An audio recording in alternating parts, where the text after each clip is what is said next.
Hi guys, welcome to the AMG Lounge. IMG, that is the new GLE, and that buzzing sound up there, that's the newest member of our staff, Jody.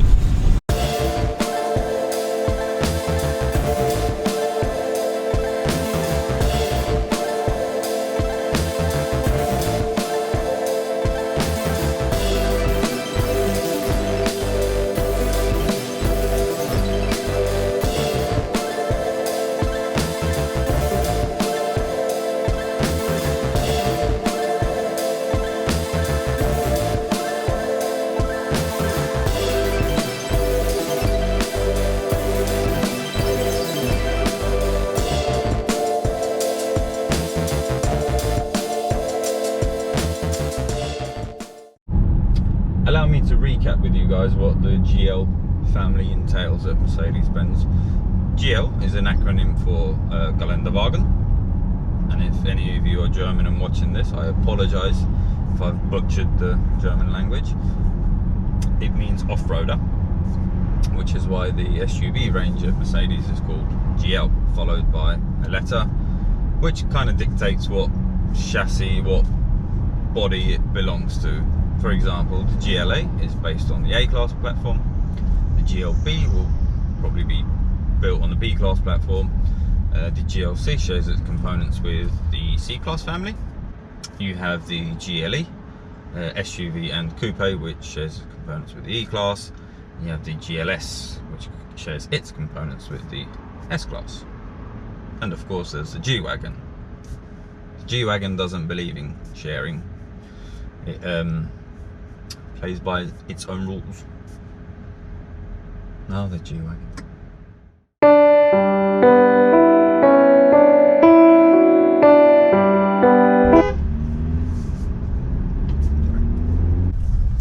little bit about what's under the bonnet here. We have a 2-litre turbocharged diesel engine, which is the same 2-litre unit that we find in the E220, but to accommodate that extra bit of weight, the power in this one is up to 245 horsepower, hence why it's dubbed as the 300d. This is likely to be the pick of the bunch amongst the range, probably be the best selling one in the UK in my opinion. However, if you feel like the 4-cylinder setup isn't quite enough for you, you do have a 350d and a 400d, both of which are a 6-cylinder unit, developing 272 and 330 horsepower if you need a bit more grunt. The 300 will get you and your family to 60 miles an hour from standstill in about 7 seconds, and later on in the year we should see the GLE53 AMG and potentially the 63 AMG, which is likely to cut that time in half if you need to get to wherever you're going quicker. I have picked this car up literally brand new, and my boss Alec will be driving it after me, and I'm going to take this satisfaction away from you, Alec, if you're watching. Well, you will be watching, but oh yes, oh yeah, oh yeah. That is the size of the screens. It's huge. Sorry, Alec, but there's plenty more. There's like stuff. Go down there. There's cardboard. There's stickers all in the window. So enjoy. For anyone who knows me or has watched other videos, it's quite often, and I make no secret of it, that I have a soft spot for off-roaders, SUVs, whatever you want to call them. And this is probably, it's no G-Wagon, but this area here is absolutely beautifully crafted. Everything feels really, really nice. Even the bits that, you know, look like plastic, it's nice plastic, it's soft plastic. As far as nice plastics goes, it's as nice as you're going to get. But everything's, other than that, everything's nice leather. I really like these handles here. When I first saw the pictures, I didn't know quite what they were, but it's almost like an armrest. But if you do take it off-road, I guess it's something else to hold on to. But it's massive in here as well, and it's really hard to gauge just how much bigger it is than the previous generation GLEs. But I mean,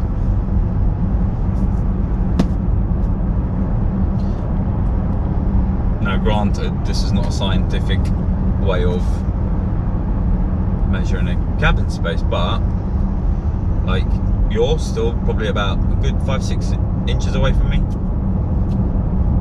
It's just massive. You've got acres and acres of space. Storage is very generous in here too. You've got a bit of a door pin here, which I've got 2 water bottles in, a wipe for my huge screen, aftershave, and there's still space to spare in here. There's probably enough for at least another bottle, and I've got a USB port in there also, and 2 coffee holders here, venties at least, because they look quite big. For those of you who are thinking about jumping off of the diesel bandwagon, you'll be pleased to know there is a petrol variant available, and for the first time it's a non-AMG engine. It's a straight 6 unit with EQ Boost, which develops 367 horsepower, and is aided by the EQ Boost technology, which gives you an additional 22 horsepower. So no longer do you have to resort to a 5.5 litre turbocharged V8 to get your petrol fix. The drive is everything you would expect from a big Mercedes SUV. Very refined, very smooth, and that's partly down to the fact that the air suspension is now standard. If you are after that softer ride, it might be worth going for the standard wheels, which you can see on this vehicle. Even though on this huge body they do look about 18 inch, they are actually 20 inch wheels. Now the good side is that it makes up for a very smooth ride. However, if on the eye they do look a little bit more on the smaller side, you do have a 22 inch option as well. Standard equipment in the GLE, folding mirrors. This widescreen cockpit now comes as standard, parking sensors, you've got a reversing camera at the back. This particular model has a premium package, so I've got the memory seats, fully electronic seats with the memory function, and I've got the multi-beam LED headlights at the front, which touched on the A35 review, which I absolutely love. And I've got wireless charger here, and I've got 360 camera as opposed to just a reversing camera. So I've got cameras under the wing mirrors and at the front as well, so I get a 360 view. And if that is enough, you do have the option to go for the Premium Plus package, which on top of all of that will give you the upgraded sound system, and it will give you the panoramic glass sunroof. A couple of the standalone options include the Tech Pack, which will give you the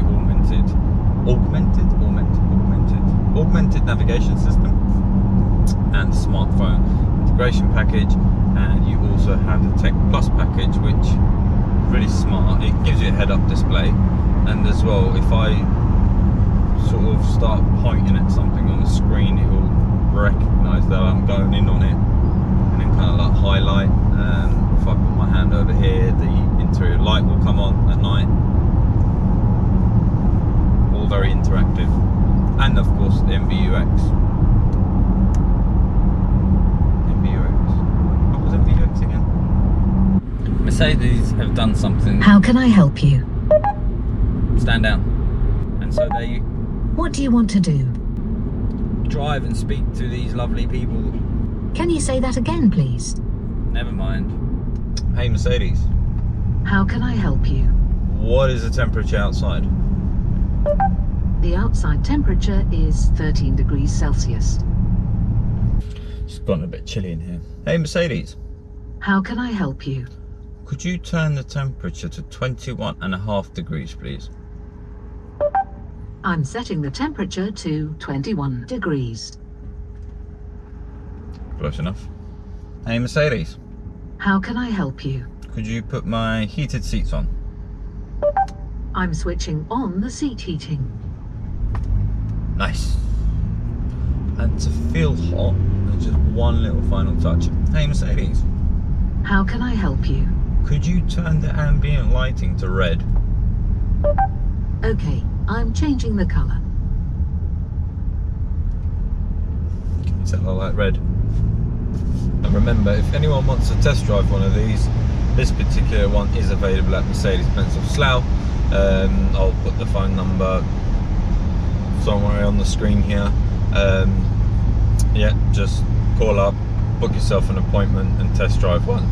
And you probably won't even need to test drive one. As soon as you sit in one, you'll know everything that you need to know about it.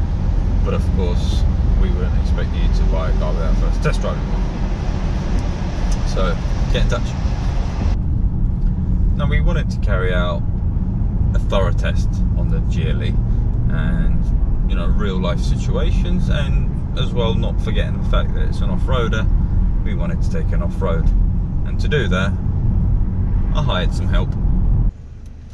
Right guys, so we found the quarry, and with a little help from Sonny over here, I'm gonna attempt to go over a mountain. I am confident, even though the United Kingdom's too flat. Right, ready? Off-road mode on, cameras on.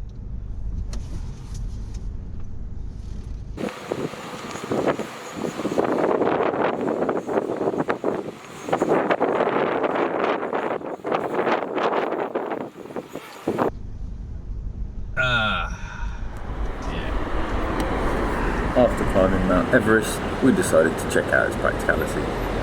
Sonny is 6 foot... 2? 6'2"? Call it 2. I could bounce. How's the headroom? Amazing. Actually amazing. After much bouncing around, we realised the car that we were in was a 7-seater.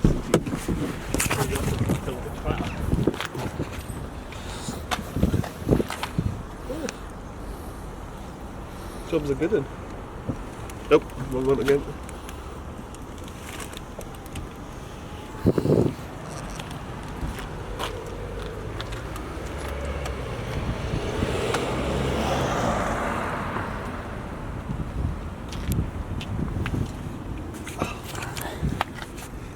Cozy. That doesn't look particularly comfortable. What? I like it. Do I look cozy? Very. This area here just looks very painful. How much face room do you have? Lots. I feel like I can't, like, it's snug. I won't go anywhere if there's any But issues. suitable for young children, perhaps. Yes. I've said it before and I'll say it again. Come rain, shine, or in this case monsoon, an off-roader like this is just well equipped to do the job. The new GLE will save you money as well. You wouldn't need to travel the world. Any landmarks like this, which is the St. Albans Cathedral, I believe, I'm having a tour of right now.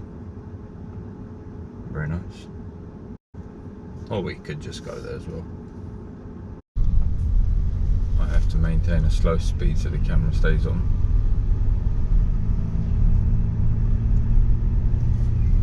But what I can do very cleverly is just zoom in on my tyres here to make sure I don't curb.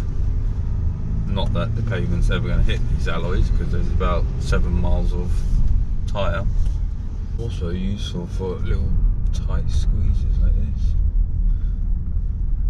Yeah.